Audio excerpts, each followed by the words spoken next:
But we'll get started so that we don't run over time or anything. But welcome along to this webinar. So this is all about the header and the header area and the features that come along with it. And I've got a few sort of insights and tips as well. So we'll have a look through that. So just an introduction, I think I've probably seen all the names that are on here before, but my name is Carlos. I'm the head of customer success here at Rocketspark. Look after the support team that take your phone calls and emails, and trying to build a program around success for customers and partners so that we can help you to make the most out of your websites and even further afield than that. So that's what it's all about. We did a big customer survey middle of the year, and a lot of that kind of talked to that point. So definitely trying to get more in that space. So here we are. And just a reminder, that Rocketspark's here. We wanted to provide the most delightful website experience for small businesses and the partners that design for them, and that's part of delivering this education. All right, so the overview today is, again, about the dynamic header and its features. So what is it? How do you move to it if you're not already on it? So that's probably a big piece, important. We're going to go through some of the layouts, so header layouts, logo placement, spacing, things like sticky header, the announcement bar, button in the header, and overlay the first stack, and then how that impacts things as well. So we'll have a look at a bunch of things, but this is what I kind of call one of our product webinars, more so than so it's like more about our feature.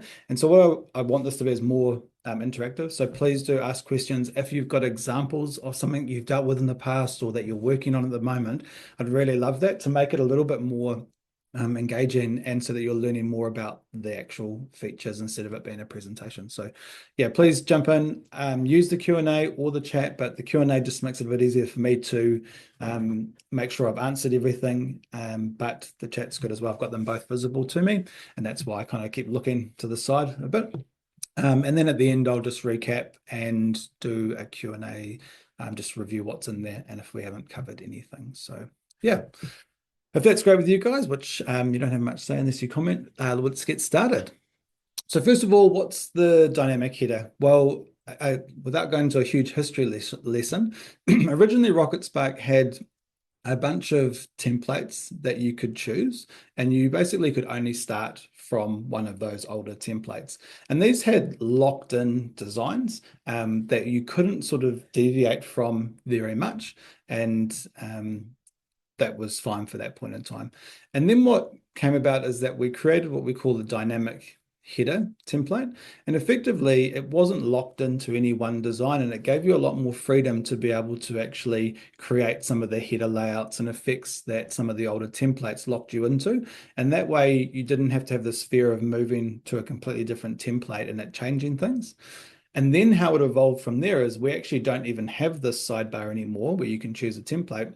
Because when you first create a site, you create a template, or you use a template, and the thing is that anything can be created from that base. So you can also create a new trial using the new template if you wanted to. You can have unlimited numbers of those, but you're not locked into anything. So everything can be created, and that just gives a lot more freedom for us to make more templates and designs, and also for you as users to be able to create anything you want without having to say, oh, that's not a feature of this template.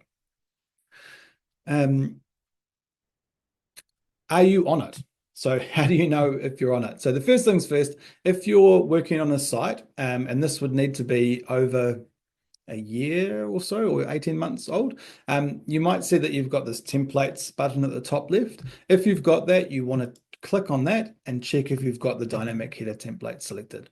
If you don't, it'll be one of these other ones that are selected. So what I'm going to do is I'm going to change to one of these so that we can see, just in case you're in one of these boats, and we'll just do this quickly. But as you can see, it says, I'd like to keep all existing font sizes and colors. So I'm going to change template. And generally speaking, most of everything stays the same. But on these older templates, we had this feature called this thing called a feature area. And so this is the feature area that's baked into that. So that obviously appears. So I'm just going to remove that. Because the feature area is no longer really a thing that we use, because we can now create all of those functions with our standard blocks. So now that I've removed that, everything's kind of looking right, and we've got this now that looks like that other template. So if you've got this template buttons, you're on one of these, click onto it, change the dynamic header template. Now, you'll think, okay, is anything going to break? Is stuff going to change? No. If the only thing that will change is that the header layout will probably be slightly different, and you may have to adjust the size of your logo because sometimes it gets quite small just the way it refreshes.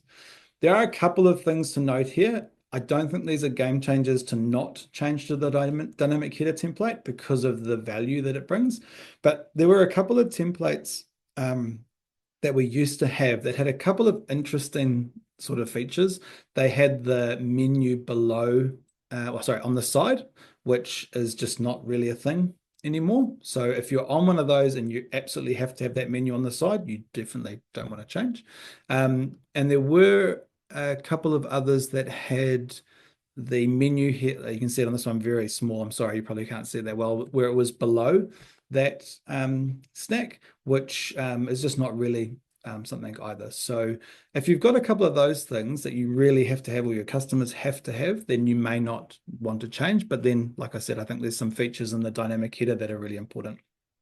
There was one other thing. I think one of the templates had like an arrow that you click to move down. Again, we all can scroll, so I don't think that's necessarily a major. All right, so we've clicked onto the dynamic header template. You can see here, access all the header design controls for width and so on, and we can save. Oh, sorry, Tim, I've just got to do something quickly to fix that, because so it's actually a good point. If you've got any custom code or anything on your site that's been created for you, then like we might have had to do some styling or remove something, then we may have to allow it to happen. And it's because changing it if you've got something coded in on one of those old templates, it could break going to the new dynamic template. And what I mean by break is it may just not work as well or work the same. And so if we can just double check it, we can go, great, we can update it so that it does work on the new template. Or what you might find is quite often some of that code was done to help you to get a sticky header or something like that. And actually now that's a standard feature. You don't need that code anymore. So what I'm just doing is doing what the customer success team would do, which is go into the your setup and change it so that it's on the dynamic header template. So now if I go back here, I can see we're on the dynamic header template. Won't be one moment. I'll just close what I had open.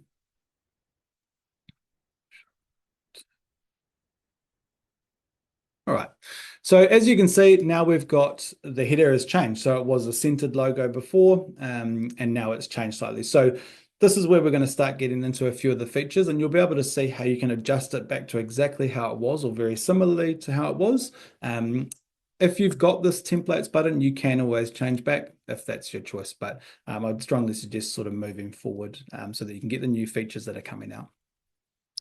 If you're on a newer site, you'll automatically be on the dynamic header template and you won't see this templates button. And that means you're on the dynamic header template, so nothing to do.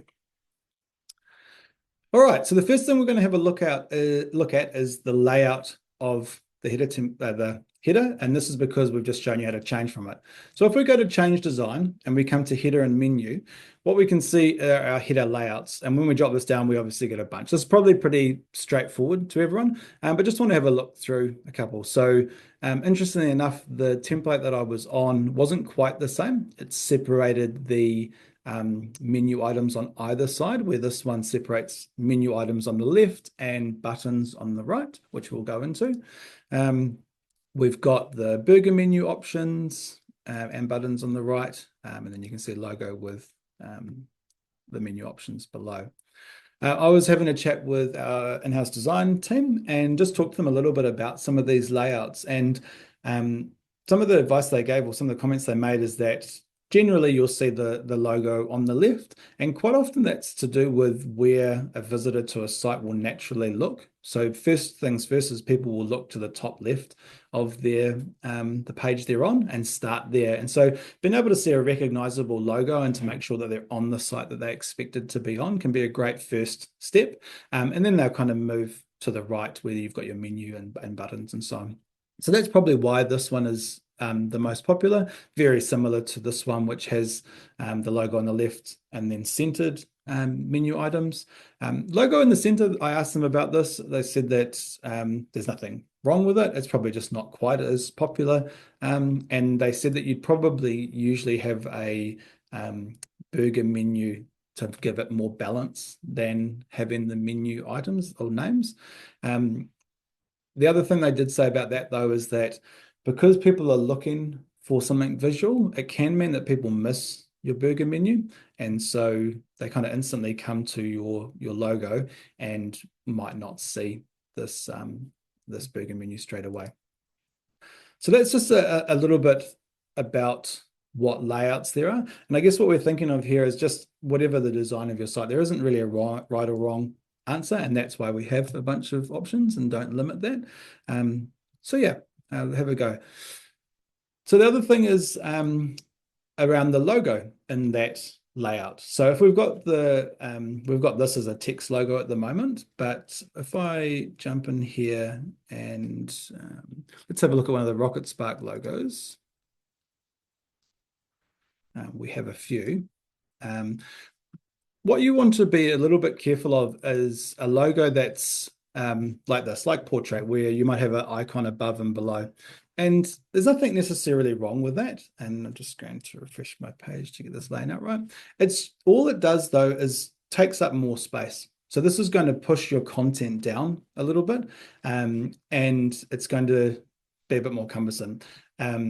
You can imagine that the bigger this gets, the more space it takes up on that first above the fold is what they call it. So just everything you see very first time you hop on the screen. And if that was any bigger, we might actually lose what we're seeing at the bottom in here, which is sort of our key message for the website. So we just need to be a little bit careful with that. And so the suggestion here is that you actually use a logo that's landscape. So hopefully you've got a version of that. And then when we put this in, we can just see that that's going to reduce the height and what's taken up and gives us a lot more, the ability to compact that a bit more. So that's just a kind of a theory. If you don't have that made for a logo, it could be a good suggestion to get that made. The other thing, and this might be diverting a little bit, but we quite often see the logo becoming a real focus for the website. And again, like I'm not a designer specifically. I did speak to our design team before this to get some insights, but what we see is quite often the logo can be trying to be a hero for the site. And some logos are absolutely beautiful and great. But quite often it's probably a bit too much, especially say like the Rocketspark logo is quite plain. If we were to have this, front and center on the page, so let's just do that as an example and make it, really tall, as tall as I can, which I don't have a lot more space because it's taken up. Oh, maybe I can do one more. Let's just check this.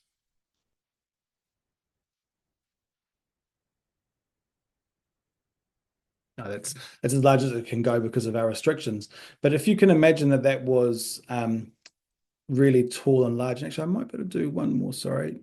This one, let's just try that. No, that's as large as it'll go based on the width. Oh, that's why. Just make this bigger. Oops, sorry. All right.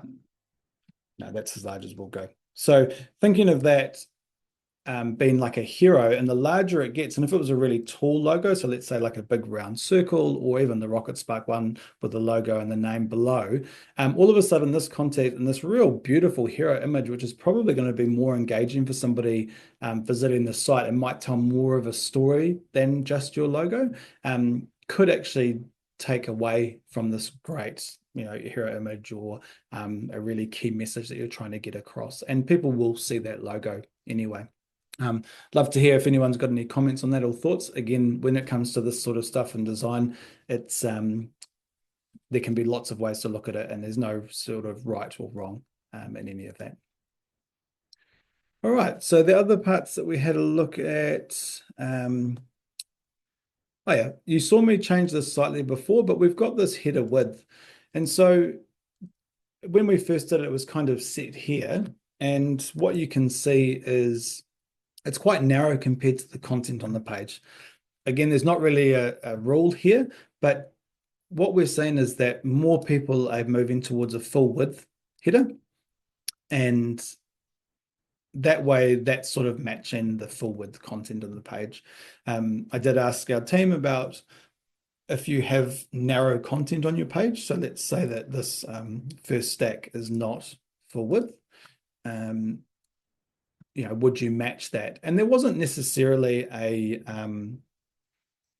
like a pouring of saying, yes, absolutely, you must do that. It was more, like that could help. It could align everything a bit nicer. And if you're going for that sort of magazine article or newspaper article look, is probably something that's similar, then that could work.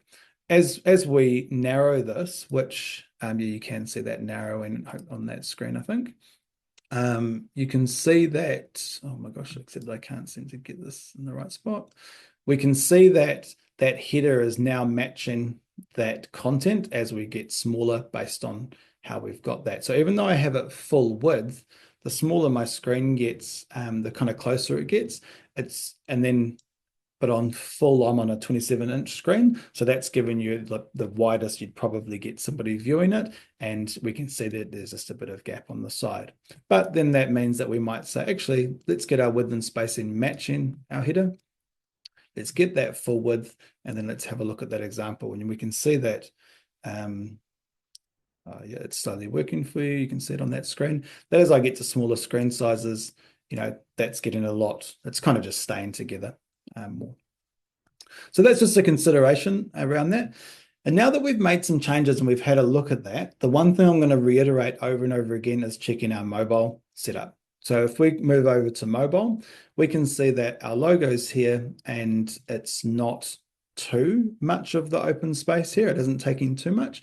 But if you can imagine that the taller and bigger that gets, the more space that's going to take up, and that may be negative for mobile viewers, or maybe just be taking up too much of that space. I'm going to change these now, but we will get back. Sorry. Because we've got a shop on in this particular site, we've got the shop icon. So that's also adding height to this. These can be removed, or if you don't want the shop on, then they will be removed. So what I'm going to do is I'm just going to quickly turn that shop off so that we can hopefully see those disappear, just to make it easier for us today to look at that. So as we can see, we've got that there. You can see now we've got a bunch of space in here too. So again, always checking mobile, check what we've got with our spacing. Do we need to reduce our mobile spacing of our first stack? No, there's not really much there at all. There's only 8.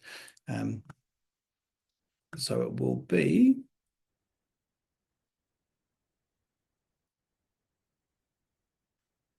this top and bottom space in here. So if we reduce that a bit, we're going to see a reduction in there as well. So that's got a bit tighter as well. I think it's my spacing around this image as well in this particular test. So just to recap that, looking at the layouts, choosing one that works best for your design, that you feel represents your brand, and the layout of your whole site can be good. Look for a landscape logo if you can, so that it's not taking up too much height of the page and you're losing content. There's no sort of rule around whether the layout has the logo in the center or not, but just be conscious that sometimes you can lose that burger menu from a visitor just seeing that or capturing that. And then consider that width, that full width, and also that height. So going back in here and checking that header and menu, we've got this top and bottom height here. And so, if that's too big, then you're just going to lose more and more content on that page. But then also if it's too small, it looks, sorry, it looks like it's kind of too tight and compact as well. And we do love spacing here. All right, so now that we've got a header and we've got a layout that we're relatively comfortable with, what we can look at is the button and header. This is not necessarily new, but it's relatively new and really important. When you come into your header and menu, you can go add header button, and you can see now we've got a contact us in the top right.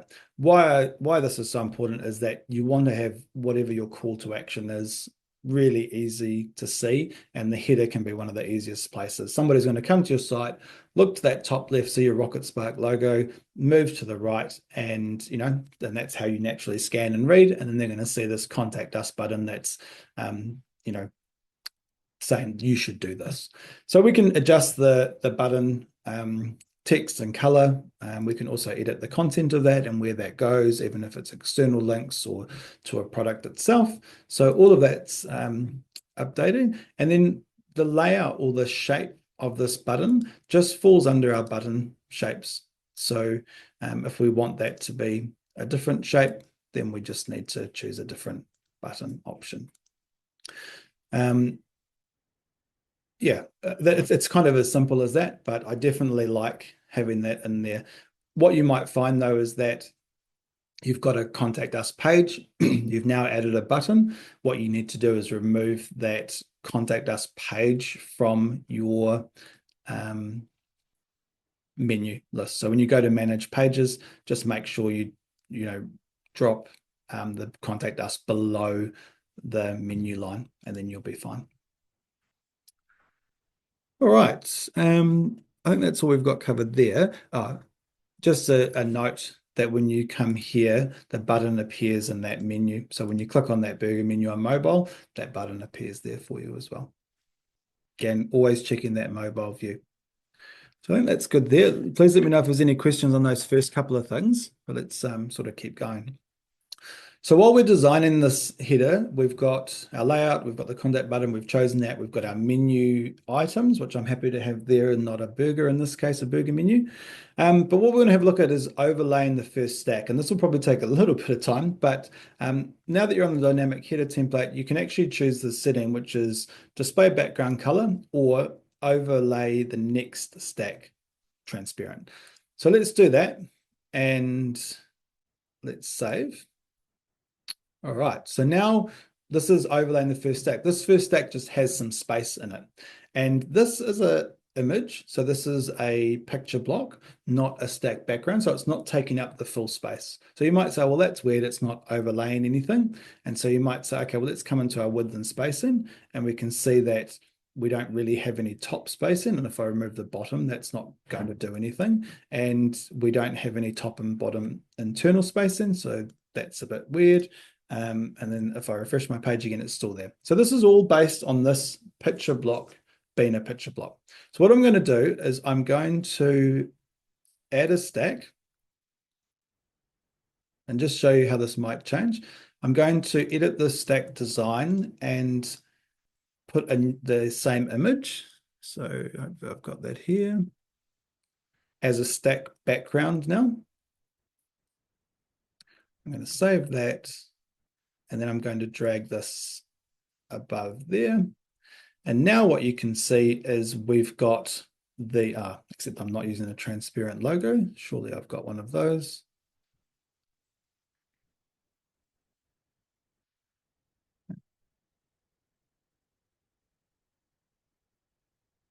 Probably, no, I thought that would be. Am I missing something there? No, sorry, Tim, I should have seen this before we started, but well, it's not the inverse, it's not that. No, that's right. We'll leave that for now. We'll keep it as it is, but it's a good example of why you would want a transparent logo if you're overlaying the first stack, because now that's become completely obvious that, and it doesn't look quite right. All right, so now that we've got this here, there's a couple of things we want to consider. First things first is we've added this as a stack background so that the background goes all the way up behind the menu. But as you can see, we've cropped this image considerably. And the way that stack backgrounds work is that they'll fit the height of the content within it as well as the spacing. And so the first thing that you probably think of doing is going, okay, well, let's add some content here. And save that, and then we might say, oh, well, now that our color is dark gray, we need to go and edit the color of this, which is all straightforward stuff, hopefully. So now we've got that there.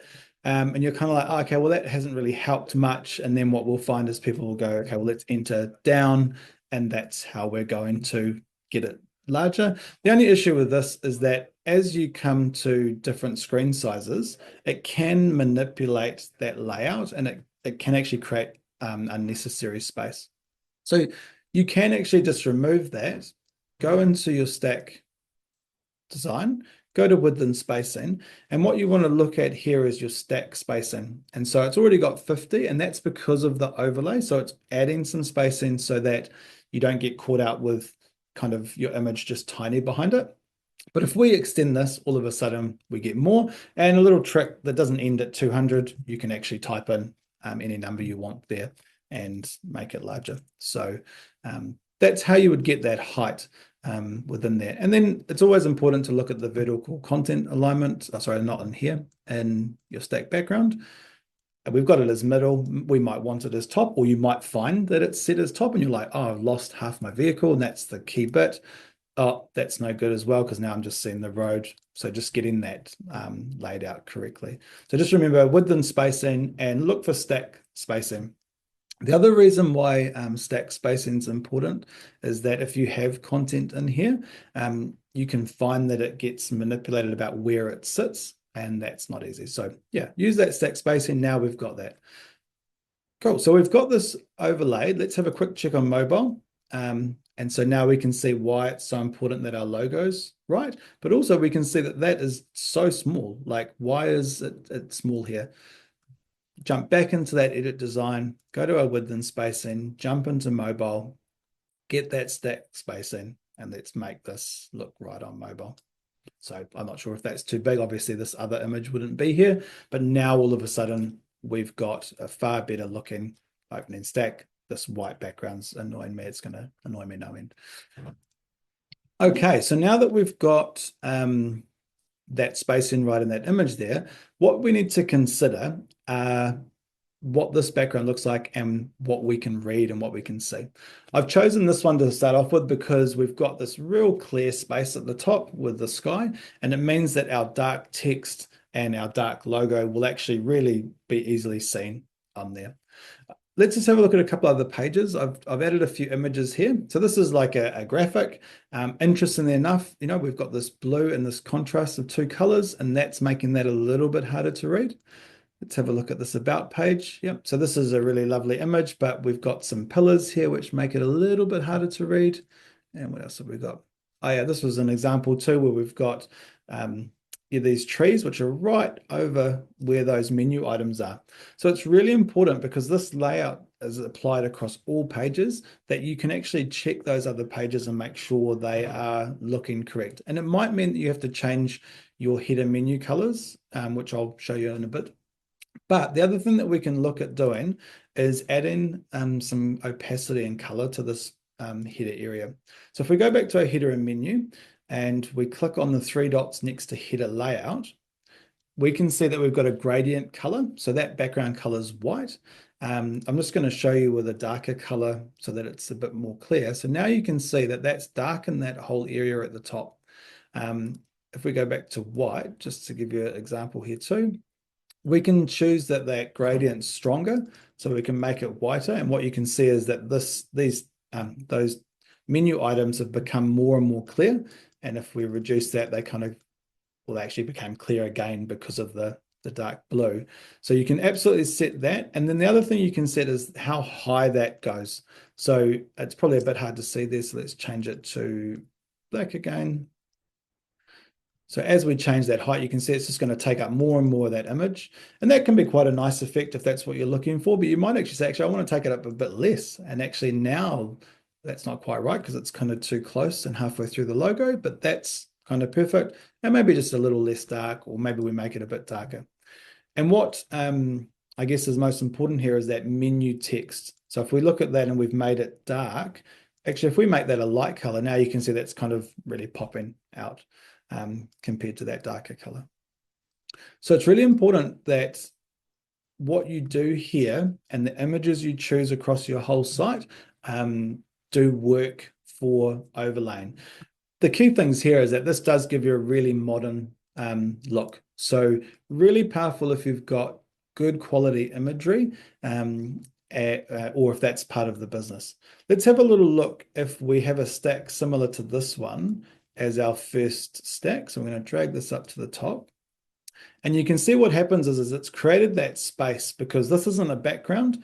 And so even though we've got header overlay first stack, it's protecting us a little bit so that we don't end up with our header and menu going across this image and this text. So we can even come in and have a look at that width and spacing and remove that top and bottom, and you'll see it's still protecting this content.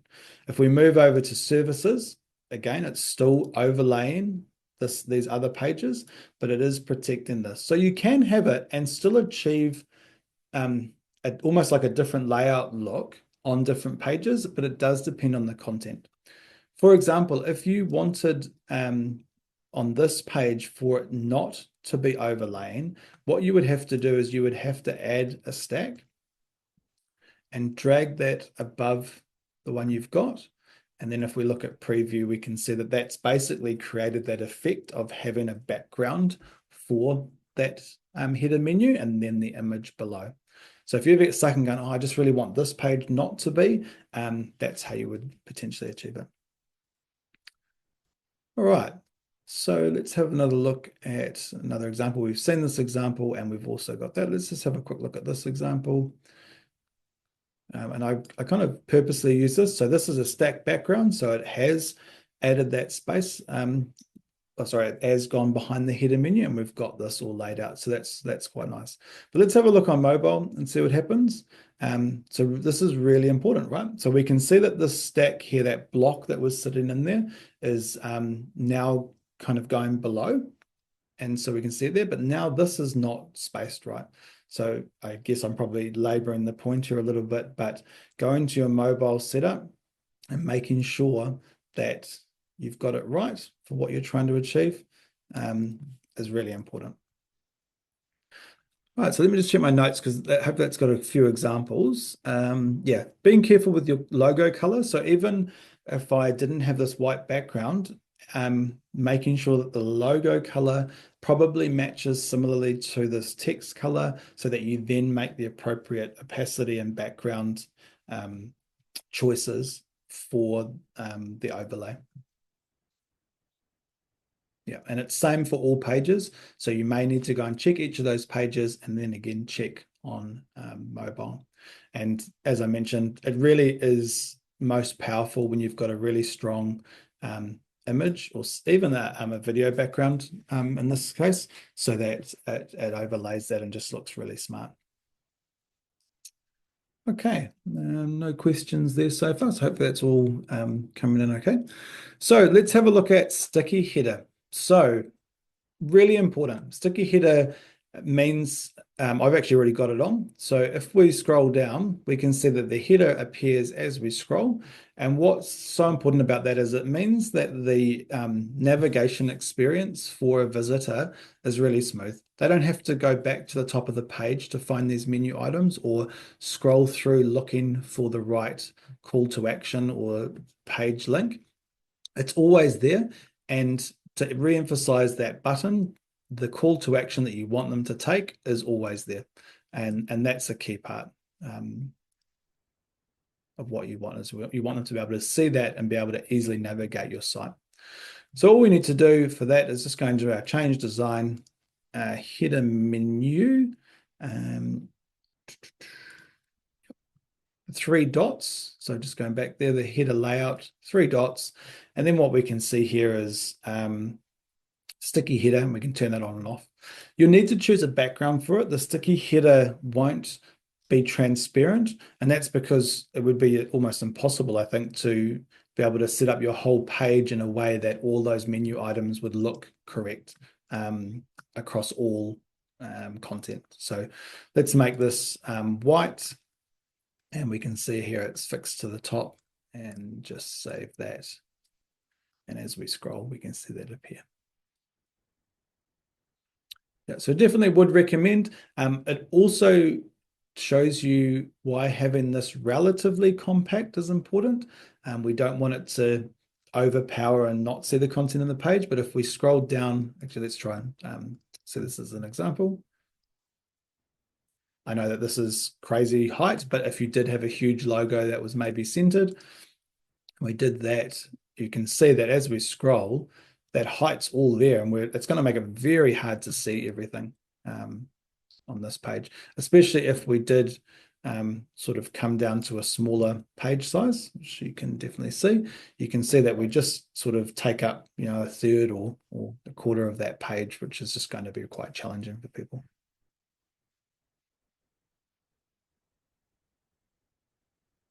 All right. Let me just double check this again. So yeah, easy navigation. It's great for the user experience. They can click on those buttons.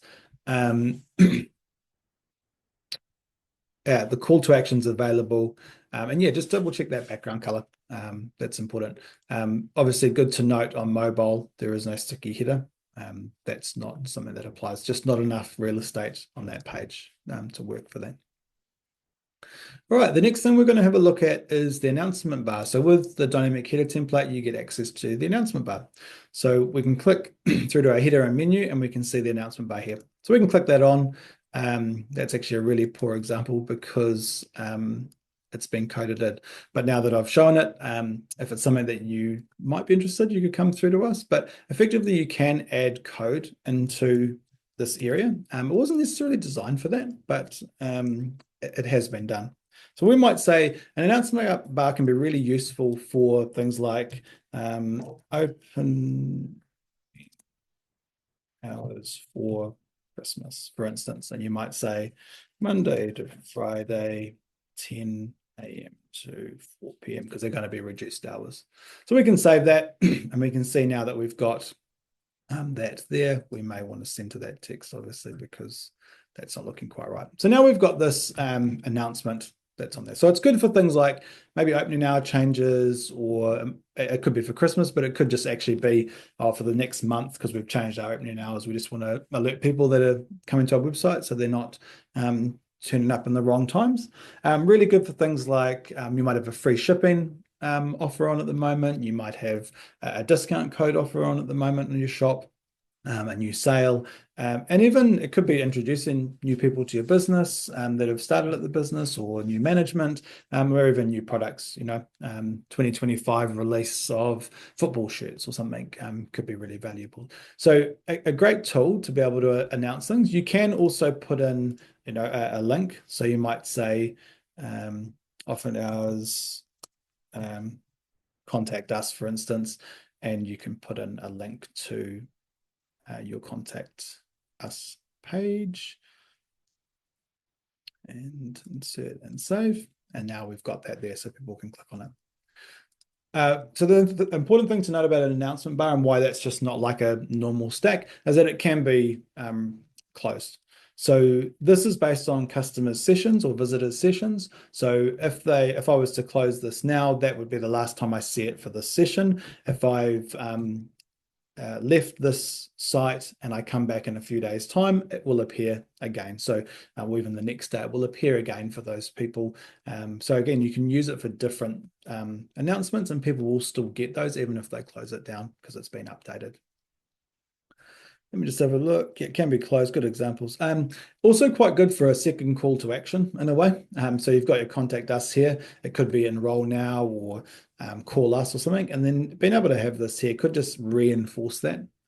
Or it could be used as a different call to action. So you might have contact us as your key thing, or enroll now. And then this one might be like a secondary call to action where you're asking people to give feedback or something. So that could be quite powerful as well. So that's the announcement bar. Let's just have a quick look. Again, you've got these set in so you can change that background color. It might be Christmassy, so it might be more red. Not maybe that red, or you might make it green or something along those lines. So that can be done. And then you can change your text color as well. So let's just turn that off for the moment because it's quite bright and right in our face. And let's have a quick look at some of these other ones. So we've got some other settings here. So we've added the header and the button, but we've also got the show store icons, and you saw them before. But when you turn those on, you've got a store, you'll get the option for the search, the customer accounts if you've got e-commerce pro, and you'll also get the shopping cart, so it'll show items in the cart. So that can be quite valuable if you are running a store. Just remember that it is taking up space, sorry, in the header menu, and so you probably want to be a bit cautious about how many pages you've got here as well as that. So let's turn that off as well. Perfect.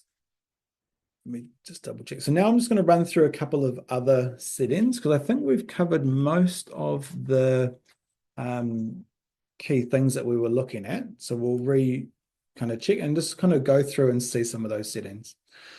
So when we look at our desktop mode, we've got the logo, which we've put in and replacing. It's probably also good to note, if you haven't seen it before, but when you add a logo, sorry, I'll do this in a slightly different way, and you don't have the overlay, just because this does catch a few people out here and there.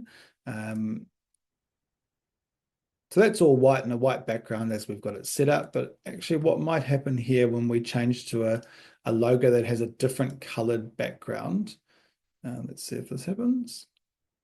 You'll see that the whole header background has changed color. And so that what it's doing is it's looking at the background of the image. And because you don't generally want that contrast, we've got this big white border or this big blue border on a white background, it will automatically adjust the background color of your header. And so what you'll need to do is, if that's the one you want, you will need to come to your header and menu and go through to the header layout and then adjust that background color to be white again, if that's what you want it to be. But every time you change that logo, that's going to happen. So let's change that back and we'll see that that's going to change again to white. So just in case you're like, why is this happening? This seems strange. I'm not changing the background colors. I'm not sure what's going on here. That's what's happening and that's why it's happening. All right, the logo height. So you saw me kind of struggling a little bit with this before, but let's say you've got that set up and you're like, why is my logo not getting any taller? And this is a kind of a good example in a way because our logo is landscape and it's quite narrow. You're kind of like, well, I want that to be much bigger. The reason that this happens is that we have a limitation on the header, that the logo will only take up a certain percentage of the available space of the header from the width. So if we had this as like a narrower layout, it would be even sort of smaller. And the reason that we do that is to protect these page names. If you can have up to 8 pages in your header menu, and if all 8 were there and the logo was, say, twice as wide, they would actually start to overlap, or you could cause problems. And it does become more apparent when you get to a smaller screen size. So as you can see, even though the font's changing, the services and about and project are getting closer and closer to that logo. And if we had it much wider, it would actually start to overlap. And so we put a restriction on it. In saying that, you can come through to the customer success team, just support at rocketspark.com, and request that be made larger. And what we can do is increase that limitation of that percentage of the header. We want to make sure we get it pretty close to exactly how big you want it, because what it does is it creates like a hard line on here, and then these menu items will never pass it. So we don't want to make it 50% and then you only make your logo 30% of that space. We want to make it really close to that. But just in case you're thinking, oh, this is really painful, I want this logo to be bigger because it's just really wide and not very tall, that could be a good reason. Whenever, it's good to know, whenever you add a logo to, we do crop it. So we do crop any extra space around the logo. So quite often people will try and add spacing to try and manipulate things, but it actually doesn't really work that well. I've seen it kind of work, but it doesn't work that well. So let's just continue through some of those. I've got a couple more to show you. So we've shown the store icons, we've added the header button, we've added the announcement. Now we've got this top and bottom spacing. So to go along with that, we can obviously change that. We've been through the width, so we can make that narrower or wider. We've shown the display background or the transparent background, and we've had a look at the different layouts. And so you saw me go into the three dots. I find this probably one of the more challenging things, and the customer success team get this a lot, where people will say, I can't find this setting. So you just need to kind of go through, and there actually is quite a few. So the header background color, which is actually not updated from the blue. The menu text, so we can change the font, the size, the color. Actually, I did have this to go through. So mouse over colors. Really important that when you're doing this, so you can see it's gone slightly darker, but you can obviously make this quite a lot different. But we also see people making the hover over or leaving it as the default, which might actually default to the same color as your background, which, as I said, should be not that, should be this. And when we hover over it, we can see that they actually disappear, which is quite common. So just making sure that you don't have those the same is probably important. So let's just make that quite contrasting. And then the current page is also quite cool to get that right as well. So if we were to, save this, we can see the hover over is now pink. And when we click on that page, we can see that it's now blue for that page. All right, so if we go back into those three dots, there's where our menu text settings, we've got the sticky header that we've done.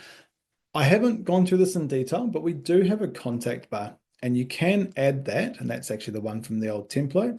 And it will show those icons that we talked about and your email and phone number, which can all be here. So we've got the store icons, and we can add those. It's not necessarily a bad thing to have this and use it. What I was told, or what I've been told, is that it can be a little hard if you're trying to track what people are doing on your site. So if somebody gets that, they come to your homepage, they're probably going to bounce straight away from your site. So when you're using analytics, it'll say that there was a bounce, and it's hard to sort of track if somebody's, using that. Going to a contact us page and filling out a form and getting that richness can be better, but this still does work. It also is what controls the tap to call button. So this on your mobile view. And so you probably do want that, but you don't actually have to have it visible to make that tap to call button show. So even though we've got that and we've added, if I take the contact bar off my home page and come back to mobile, the number is still there. And so if you're ever wondering, how do I change the phone number that the tap to call is for? And you're like, I don't even know where this is. There's no settings on. You just need to follow that pathway, come to the contact bar, edit that, and change that phone number there, and you'll be right. So yeah, your choice. It just does, I guess it adds something to the site. It adds something at the top. It can't be X if customers want to see it, and it can kind of disrupt your layout or your design of the site potentially. So that's where that happens. I'll just turn that off. And then you've also got, on those three dots on menu text, we've now got a whole bunch of other options. So this is probably the deepest menu item, and so we get a few calls about it. This is where you can change the drop-down menu settings. So you can change the background of the drop-down menu that appears. The text can be different on that, and the mouse over on the current page, and you can underline the current page as well. This is also where you get the option for letter spacing. So if you want the spacing of those menu items to be, as you can see, a lot wider, you can do that, again, depending on the design and layout that you're looking for. Also, you saw me clicking on the plus and minus. You can click on the number and you'll be able to more quickly do that. Cool. So hopefully that's helpful to go through and into the depths of that setting. And then if we go onto mobile, this can be quite important as well. So we've got the mobile icon color. And so this is that burger menu color. So if we come in here and we make this that minty green, you'll be able to see when we come here that this has changed that minty green color as well. The other thing that's in here is the display box behind the menu. So this can be quite important when you've got your header overlaying your first stack. So overlay our first stack. You might say that those items are hard to see on mobile. So you might say, oh, that's not very clear that there's a menu here to click on and have a look at. So you might say, I'd like to actually add like a solid block. And so you can say, I want to add a solid block, and I'll use one of these colors so it's really clear. And now what you'll see is you get a block there. So this can work not only for the header overlaying the first stack, but even if you've got a menu and you just want it to be really clear. So this might be an all white background, and you want that to show really clearly, just like, sorry, I don't mean to go too fast. Hopefully it's not too bad. But if we change that so it's not overlaying, just means that you get that sort of blue menu button, which just can make it a little bit easier for people to see that. So that's a choice as well. And then you've got that mobile tap to call. Oh, sorry, the number's here as well. So actually it can be in both places, but you can take that off or take it on here. Sorry, I didn't realize that it was in both. So that might just be whatever that number is, and then you can remove it. So I think that, let me just do a recap. I've got to recap some notes here. So yeah, use a dynamic header. I don't think there's many examples of why you wouldn't want to use it. So, but do come through to us if there are any challenges or you've seen things that aren't quite translating right. There's probably only one or two of the old templates that might have a feature that's slightly different or a layout. So just keep that in mind as well. Yeah, use the features to enhance that experience. I know it's just the header and we want people to get into the site and into the real goodness, but it is something that's there and that they do see it. And if you don't want it to stand out so boldly, use that overlay. But think about the design of the site, the width of that header and the width of your content. Is that what you want it to look like? Think of the user experience, like that sticky header. Are people going to be able to navigate your site easily? Think of that call to action. Really important to use those features and get them right. Always check mobile. I know that hopefully people will do that already, but it does get kind of tricky when you're starting to change header layouts and things like that and the sizes of mobile. And actually, that's probably a good point that on your brand, you can also change your mobile logo width, so how much space that takes up. And as an example here, we can see now that that's tiny. So you might need to adjust that and get that right as well. The other thing to kind of note is that it is a header. So I know that we've done a sort of a whole webinar on it or a whole session today on it, but it is a header. I'm not saying just a header, but it's not necessarily the hero of this website. And so think about how big you're making the logo, what you're trying to achieve by where you have that logo and the details on it. It should help people navigate your site and make it easy to know that they're in the right place. But then obviously really selling your product or your service, getting good SEO and those sorts of things are probably more important at that point. So I see that we haven't had many comments or questions. I know that it's probably one of those topics that's smaller or not as exciting, but I wanted to cover it and make sure that we've got that sort of content there as well. And the next ones will probably be more about, I'm really excited to do one on images. So all the different ways that we have images and why you would use, a grid gallery over a picture gallery or a column background or a stack background, and then just get into some of our other features. And we've also got a lot of new features coming up. So you'll see a lot more webinars showing up to join. The next one I think will be around Flint 3.0, which is super exciting. Making new websites or redoing a whole website can be yeah.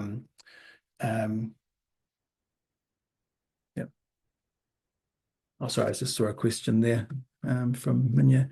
You just leave, don't any questions open. Not sure exactly what you say. I'm not sure if you're saying that we can finish up or if there are any questions, but I can't see any questions in there. Yeah, so keep an eye out for that. Look at the customer webinars page on Rocketspark. That will have all of our upcoming webinars and the recordings of webinars along with any other content. And we'll also send emails out as well to make sure that people know about them and check our socials as well. So I'll hang around for a couple of minutes if there are any questions. But please.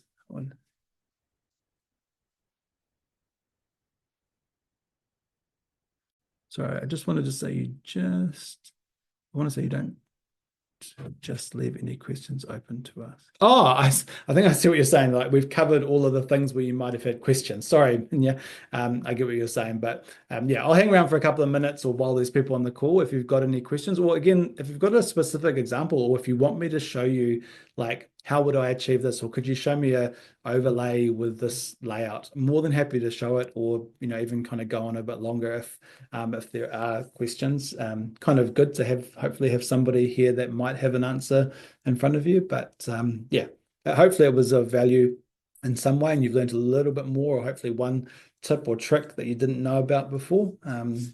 Yeah, and again, love the feedback, or if you've got anything, please send it through to support at rocketspark.com, and the team will share it with me, or I'll catch that as well. Yeah, so thanks everyone. Thanks so much for joining.